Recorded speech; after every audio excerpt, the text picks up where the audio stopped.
Hey, what's up guys?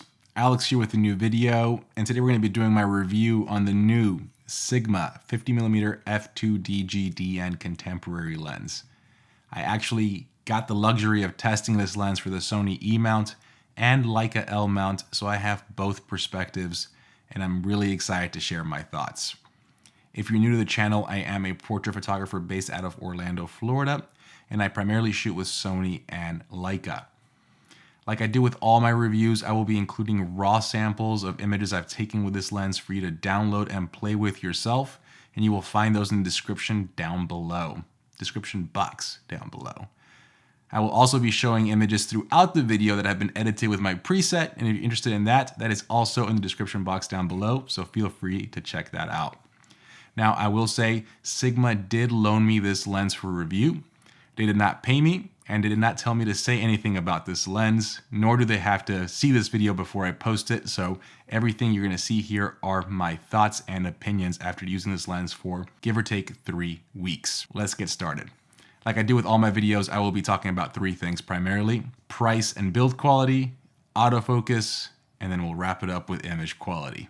So let's go ahead and get started with price and build quality. So this lens retails for $639, and it is not cheap. Usually people associate f2 lenses with cheaper. That's because, you have the nifty 50s of the world that retail for 200 bucks. This is not that. This is a premium lens with premium build quality. So this lens is an all metal construction, has an aperture ring, and it just feels great in the hand.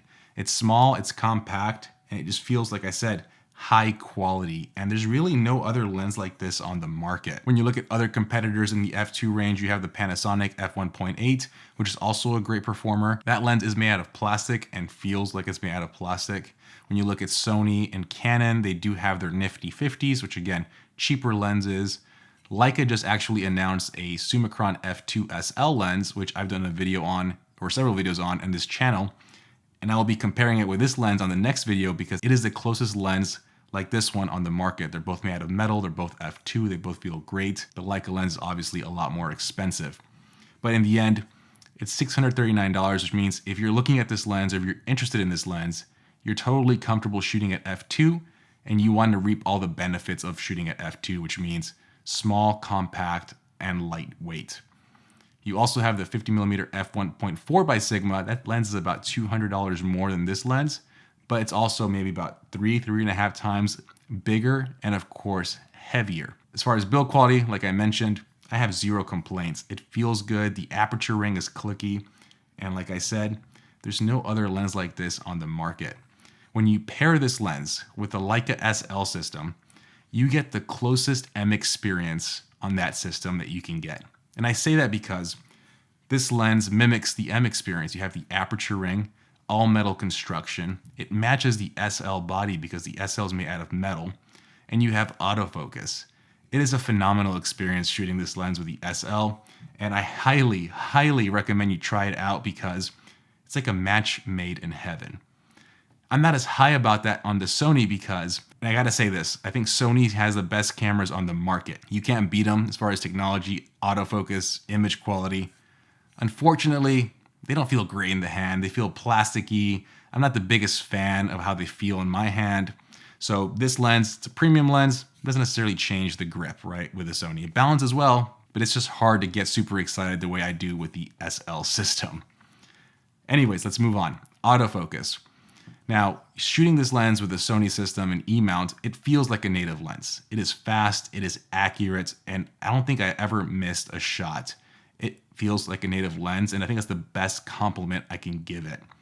Shooting this lens with the SL camera, now Sigma, the L mount, they've actually paired up with Leica and Panasonic, so it's almost like a native lens.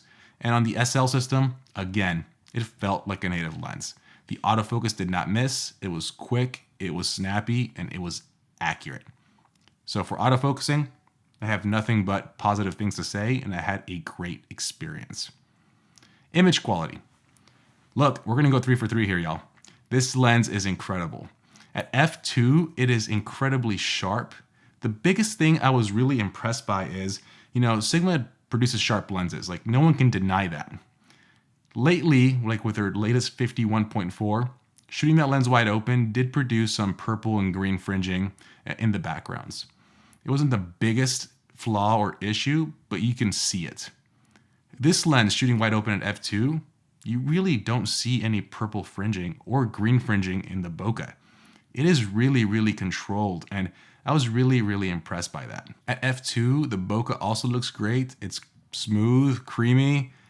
Again, I had no complaints, and I was just so impressed by the image quality coming out of this lens. And I think it's just kind of, again, that you have those thoughts, right? You're shooting an f2 lens, it's going to be inferior to the 1.4. That is not the case here whatsoever, and I really, really enjoyed using this lens. As a matter of fact, it's so sharp that towards the end of my testing, I started putting a Cinebloom filter on it just to soften up the image a bit and make it look a little bit more filmic. Again, that's all preference, but to say sharpness is not an issue with this lens. So overall, look, like I said, 3 for 3. I'm really impressed by the build quality. I loved how it felt on both E mount and L mount as far as autofocusing goes. And the image quality, look, you're hearing my opinion. Download the images. I'm providing images for both Leica and Sony. Play with the files and you're going to see the images are just absolutely gorgeous. It's hard to fault this lens. I think the biggest con or obstacle I would say with this lens is it's $639. So it is a pricey lens for an f2 lens, but I mean, you get your money's worth. You get what you pay for. So it's kind of hard to say that's a knock or a con, but I just do have to point that out. In the end, y'all let me know what you think in the comments down below. Really curious to hear y'all's thoughts. As always, let's interact, let's have a conversation. And like I mentioned, for my next video, I will be comparing this lens with a Leica SL f2 Summicron lens, their newest lens that they just released a few months ago. And we're gonna see how those stack up because the Leica is almost 3 times as expensive as this one. We'll see how they do with performance. As always, guys, please give this video a like, please subscribe, helps out a ton, and I will see you on the next one. Have a good one, guys.